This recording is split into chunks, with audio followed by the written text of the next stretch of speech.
strap in because this has just got out of control. So as you guys know, I reached out to Crystal, the previous owner of the store, for an interview, and in that time a new lawsuit was filed, so she couldn't come on and talk, but she has released a statement and sent it to me, so I'm going to read it out for you. This is a statement I am sending to any content creator who is reaching out to me following Ammon's appearance on the podcast yesterday. My attorney has the inventory and so does Brian, but about a third of the collection had been sold. Approximately 60 to 80k market value was in the store that night. Corporate and Brandon took control. That figure varies so much because of the constantly fluctuating shift in the value of each individual set and minifigure. The store had, I believe, 2 break-ins while we had his collection and 2 previous to getting the collection. Only one of his sets was stolen and that information was given to the police. Kaiser PD has reports of all the thefts. They were stored off-site right after the reveal event in the newspaper that corporate mentions for a few weeks while I bought safes for the store. Mentioning that in our statement and press release was intentional to deter other break-ins. Once I bought secure store for the store, they were all moved into the back room of the store. Sets were rotated daily onto the retired section of the sales floor and then moved back into the store safes after closing every night. This was unusual and a lot of extra work, but I wanted to do everything I could to protect his collection. While I have no direct knowledge of additional shady behavior from corporate prior to the incident, I did give testimony in a case filed by the previous franchise owner of the Canby store, who had similar transfer of store ownership issues happen with corporate. I testified to the appropriate value of inventory in several photographs of inventory that had been removed from the store, allegedly by corporate, while there were discussions about the sale of the store. I believe the former owner's name is David Ortega, but I'm not certain. Regarding that phone call, that is the only brief portion of the call. There is more audio in which he explicitly states he is authorized to act on corporate's behalf and has authority to tell us we have no other options. He is also the one on the phone during the video with Brandon saying Brandon is taking on the collection. I had not seen similar behavior before, but have seen it since. That behavior will be part of our defamation portion of our current lawsuit. I will add, we do not just have photos of the night we were removed, we have video as well. And one video of Brian's collection in particular shows Brandon in the background. Our attorney has all of this, and pending corporate's decisions in either mediation, which they are now demanding but we have been unwilling to engage in before now, or in court, those photos and videos will be made public. I will add something that is being left out of the narrative. It was not only Brian's collection that was stolen from us, it was the entire store. All of the inventory, fixtures, furniture, electronics and operating equipment. Also, corporate is trying to prevent us and Brian from asking for GoFundMe donations, so if you could help by spreading those, we would both really appreciate. The legal aspect will cost anywhere from 100k to 400k for both of us, and every bit helps. To go from fighting quietly and despairing for over a year to suddenly being viral everywhere is so far outside what I ever expect. The sheer volume of support and generosity gives me hope that corporate will finally be held accountable. I will also add I have heard from 3 previous franchise owners since this has happened who have all had something very similar happen. I believe Reckless Ben may have a video coming out from the previous owner of a Florida location that met Josh under similar circumstances after they seized my store. But now let's get into Reckless Ben's part 2. So he once again went to the HQ of Bricks Minifigs. He got told by someone when he got there that the CEO would come down and speak to them. Well, of course that never happened and the police turned up. I wonder why they keep calling in the police. Maybe they're hiding something? So Reckless Ben wanted to open up a court case against Josh, but the only way he could do that, he had to provide sufficient evidence that he'd trying to resolve this outside of court. But when he went to Josh's house, and that was his only option because he tried calling him but he was blocked,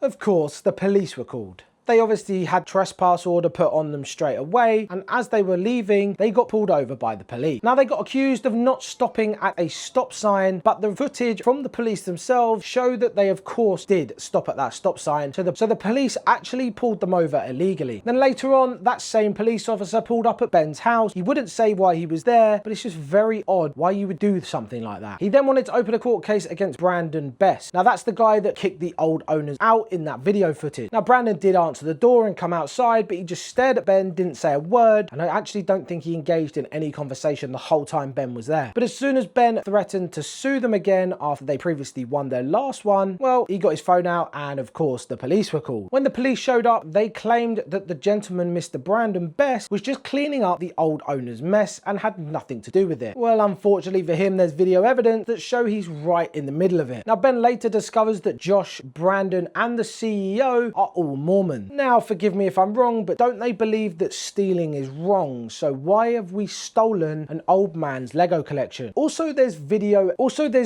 evidence of a phone call where I believe it's Josh says he would give the collection back. And I'm pretty sure he swore on God, and I don't think that's something you should do if you're gonna lie. Now, I don't really know too much about Mormons, but based on what Ben said in the video and a little bit of research, doesn't look good for them. But again, they get pulled over by the police, and this time they're accused of having drugs on them. After an extensive 2-hour search of the car, and I think they were still around for another hour, so 3 hours in total, they obviously found that they don't have any drugs, they've not taken any drugs, but they're still accusing Ben's friend of taking drugs. And the most corrupt part and suspicious part is when they were having a conversation between officers, they've redacted all the audio. What are you trying to hide? Then Ben went on to submit all the evidence he needed to do, and the court case against Brandon was accepted. So by law, he then had to go and serve papers. But of course, the police were called on him not once, not twice, 3 or 4 times, which is honestly, I just don't get it. What a waste of police time. Pretty much all the police officers agreed he was doing nothing illegal, and they kept leaving, but obviously kept getting called, so they kept coming back. One of the police officers even offers to go and give the papers to him himself. He comes back with the papers and says he doesn't want them. And then the police officer starts accusing Ben that the whole thing isn't even real. Then of course the police were called again, and this time the officer took the papers and phoned up I think someone in the courts to verify if this was in fact real. After the actual official verification that this was in fact real, they decided to arrest him and wouldn't even tell him what he was being arrested for. So you've illegally arrested someone for nothing. You can't tell them why. In this country, England, you have to tell someone why they're being arrested. I don't know about America, but I would imagine it's the same, right? Ben also receives a call from Brian Mansell, obviously the collector who's lost all his Lego or got his Lego stolen, and he says that he thinks police are all Mormons as well. Ben does a bit of research, and in fact every police officer he's come into contact with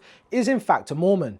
Doesn't scream a big cover up and some dodgy dealings, I don't know what does. But the next step is that Ben and his team set up a GoFundMe. Now they were trying to promote that GoFundMe by putting up a poster, but of course the police were called. And this is where it started to take a really odd turn. Now Ben actually managed to piece together some audio where it shows the officers discussing what he was doing is not illegal. Now they even tried to redact that audio as well. But like I said, luckily enough, Ben had some other footage and stuff and managed to piece it together.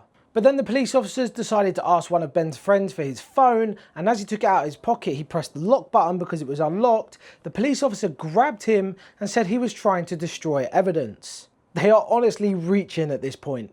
They then went on to arrest him. And if you didn't think he could get any worse than that, oh boy, it did.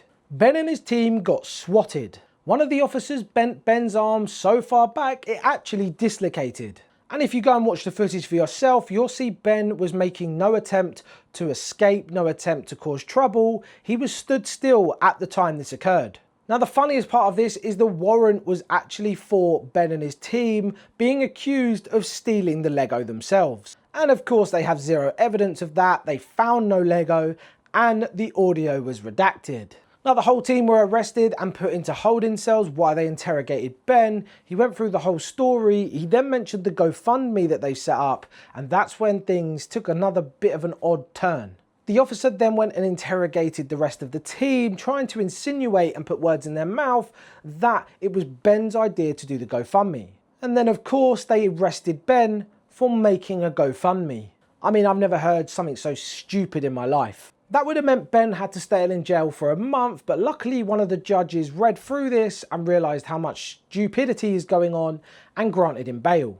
But as soon as he's released, I think Bricks Minifigs must have got wind of it, because there is all of a sudden a warrant out for Ben's arrest. They head to his house, someone answers the door, and the message they pass on is that they have a warrant for his arrest. Ben calls up to find out what the warrant's for, and it's because he's a danger to Josh. Now, this whole thing is getting absolutely ridiculous and out of control. Ben has said that part 3 is up on his Patreon, so I'm going to wait for that to drop on YouTube or somewhere else to get the details of that. But this whole thing is just crazy, and as soon as Bricks and Minifigs come out and say that they were wrong and resolve it, I don't think there's any saving their business, but it will be better than nothing, because this is going to drag a lot of people through hell for months. You've not only got Ben who's being subject to this, you've got obviously the Mansell family have lost all their Lego and their money. You've got the previous store owners that lost all their stuff as well. I mean, the whole thing is just ludicrous. Let me know your comments and thoughts in the comment section down below.